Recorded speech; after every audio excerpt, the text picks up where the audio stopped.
Hey friends, it's Angela. I just wanted to pop on and show you some things that I picked up at my local dollar store today.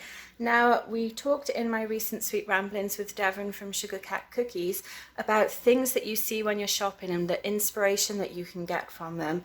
And when I saw quite a few of these things, all I could think about was how I could turn them into cookies. So first of all, we have these really cute ice cream cups. And I love this little guy on here. I think this would make an amazing cookie set.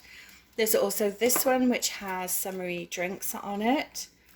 I love the colours on this as well. Can't wait to have a go at making something with these.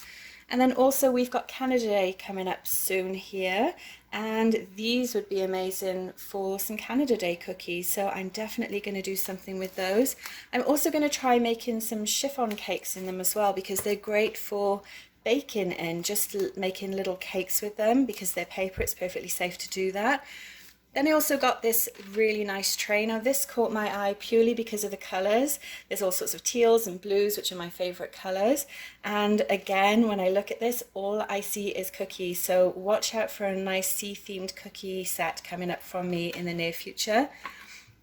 And then this was something that I thought was such a bargain. So it's 50 sheets of parchment squares, 6-inch parchment squares, which you can use for baking. You could use for cookie decorating as well, just to pop your cookies on while you're decorating. And also I thought if you have a dehydrator, you could pop your cookie on one of these sheets and then put it in the dehydrator if you don't have a liner for your dehydrator trays.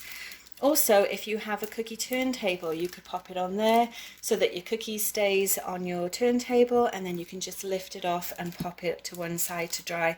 But quite honestly, for $1.25 Canadian, I don't think I could cut 50 sheets of parchment paper myself for that price, so this was a great bargain. And then I've just got some sparklers here, which will be for something that's coming up very soon on my YouTube channel, which I'm really excited about, and you'll get to see a video of these once we hit that milestone. So make sure you go check out your dollar store and share with me the bargains that you find, and also any inspiration that you find as well. I would love to see your pictures. Thanks for watching.